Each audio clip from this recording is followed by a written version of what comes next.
સારા શાસ્ત્રો વાંચજો, સારા ઇતિહાસો વાંચજો. સાચું કહું છું, જેટલા લોકો મહાન બન્યા છે એ સારું જોવાથી, સારું સાંભળવાથી, સારું વાંચવાથી જ થયા છે. ને તો ગાંધીજી હાવ માયકાંગલા માણસ હતા. બીડીયું ઠૂઠા પીતા. બોલો, તમને ખબર છે? ખબર છે? બીડીયું ઠૂઠા પીતા હતા. પણ હરિચંદ્રનું આખ્યાન જોયું, હરિચંદ્રનું આખ્યાન જોયું, મનમાં એમ થયું જીવન તો આવું હોવું જોઈએ. આજથી પ્રતિજ્ઞા બદ્ધ બનવું, ઉગમણા બદલે આથમણું ઉગે તો આપણે કદી જૂઠું ન બોલવું. અને બસ એને જીવન બદલ્યું. અને તમે કલ્પના કરો, માયકાંગલો ગણાતો માણસ કેટલો નિડર બન્યો, કેટલો નિડર બન્યો. અંગ્રેજોની તોપો પાછી પડે, અંગ્રેજોની તોપો પાછી પડે. ને તમે ક્યારે વિચાર્યું નહીં?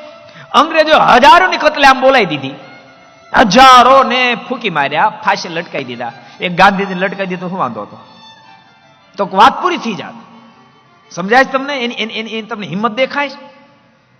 હજારો ને જો ફૂકી માર્યા, હજારો ને ફાંસી લટકાઈ દે. એક ગાંધીજીને સરદાર વલ્લભભાઈ બેને જો લટકાઈ દીધો તો વાત પૂરી થઈ જાત.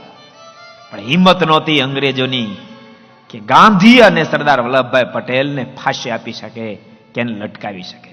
આટલી હિંમત. બસ એક દ્રશ્ય જોયું હરિચંદ્રનું, સત્યતા ઉપર બસ જીવનને નિર્ભરિત કરી દીધું.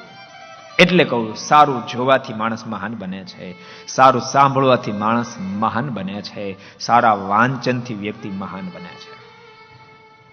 માણસનું જીવન હલકટ બને છે એની પાછળનું કારણ ખરાબ જોવાથી, ખરાબ સાંભળવાથી, ખરાબ વાંચવાથી માણસ હલકટ થઈ જાય છે.